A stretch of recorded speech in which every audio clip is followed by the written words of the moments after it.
So XXL just dropped this new list, and obviously every single year people go stupid for it.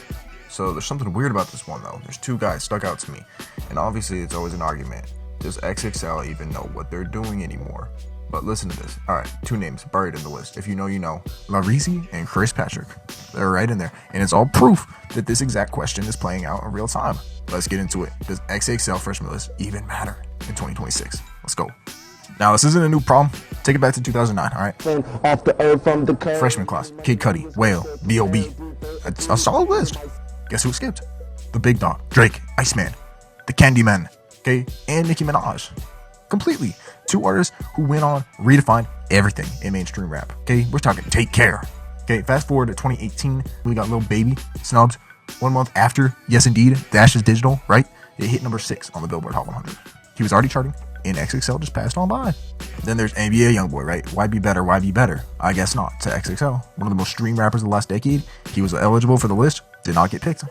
So when we're talking about this list doesn't matter, it's usually what they mean. Okay, not all the artists are bad. It's the fact that the list is missing people who are gonna matter. Okay, and now let's just say, right, J. Cole was on it, Kendrick was on it, but after a little bit of fame, that's cool. But we're talking about the 2020s now. We're talking about the past few years. We're talking about people who've already had their fame. They've already had their 15 minutes. They've already had their viral moments. Sometimes they just don't pick the right artists, right? We got Designer. They made the cover the same year Panda hit number 1 on the Hot 100. Number 1, right? A couple years later, ain't nobody listening to Designer. I'm sorry. That's the situation, right? So XXL isn't always missing the future stars. Sometimes the artist just disappears. Okay, that's two different ways this list has gone wrong. And both have been happening for over a decade.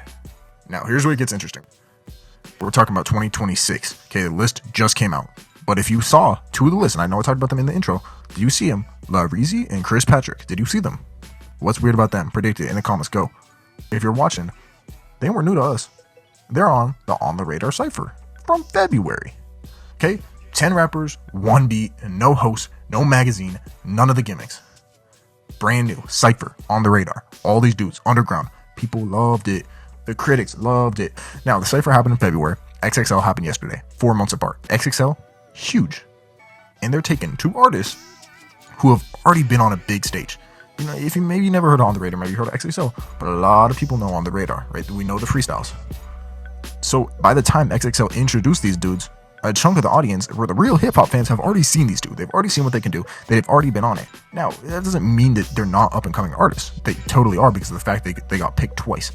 But XXL, you're not covering things anymore. Now they're just taking what has already gone viral. That's feeding the narrative of XXL just riding trends. Okay, now, I'm not going to put it to them, because the magazine, we get it. When it started decades ago, the magazine was to show you up-and-coming artists in the underground. But now we have the internet. The internet moves way faster than any magazine, any writers, any of these critics now could in this $1 million industry. When you've been at this for decades, you're pulling out artists already featured on another cypher. Well, it is literally trying to show you out with real underground artists. Now, I do think if On The Radar keeps going in the same way with their kind of underground view, they will stay underground. And that's all right.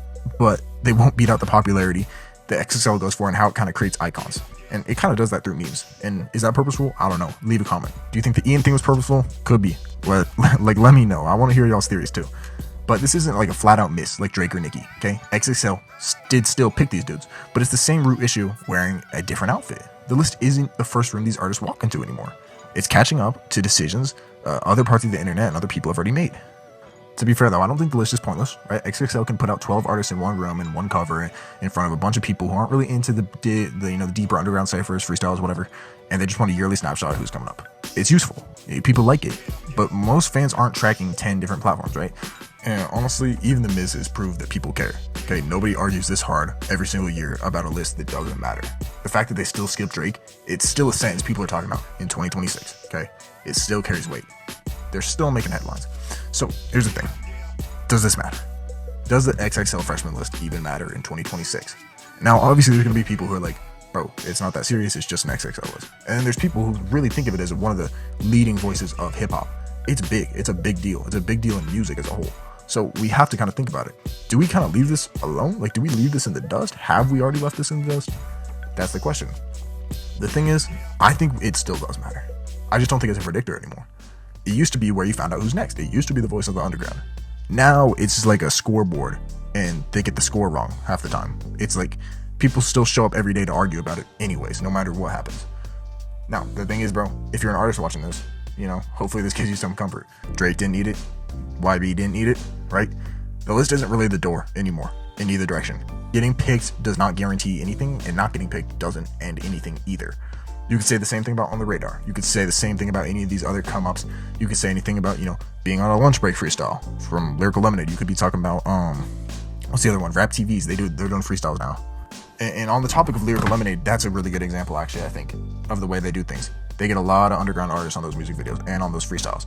And it works out pretty well for them because they're not making commitments to these dudes. They're making videos or they're making little blogs, right? Lyrical Lemonade started as a blog. You could kind of say the XXL thing is similar. They started as a magazine. Lyrical Lemonade, Cole Bennett, as soon as he saw the big music video domain, he went straight to music videos.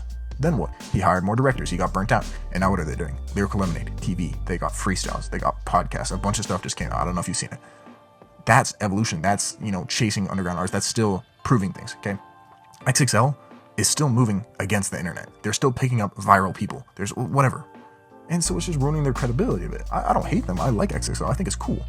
I really am excited to see what people think of the 2026, and I am excited to see the cypher. Of course, I'm going to watch the cypher, especially after Ian's last year. That shit was fire. Damn, I'm on my Britney shit. Oops. Y'all think I'm playing. Anyways, maybe that's the real answer. The list isn't dead, but it's definitely not as powerful as it was. The main idea is XXL, are they just riding the trends? Are they just grabbing who's viral? Are they looking less at the talent, less at the future, and just more at the trends? I got nothing against the class. I know Reezy, Chris Patrick, they've been wanting to be here for a while, right? Even if they were on the radar, they still deserve a moment. They still deserve the spotlight. It's a magazine still trying to predict the future, and then it's in an industry that increasingly finds its own stars way faster before any label, any show, anything like XXL, any magazine can get their hands on them. It's a hard fight, right? XXL is still in the room. It's just, I don't think they're the only door into the space anymore. And every single year, this list manages to prove both those things at once. You know, I'm not super credible. Let me know. What do y'all think about this? Let me know about the Reezy and Chris Patrick situation. I want to know what y'all think. Do you like On the Radar more? Do you think they're leading the whole game? Do you think XXL is just done? Has it been done for years? Hey, let me know. Drop a comment. And please sub if you want to see more stuff like this. We're about to come out with a hella stuff.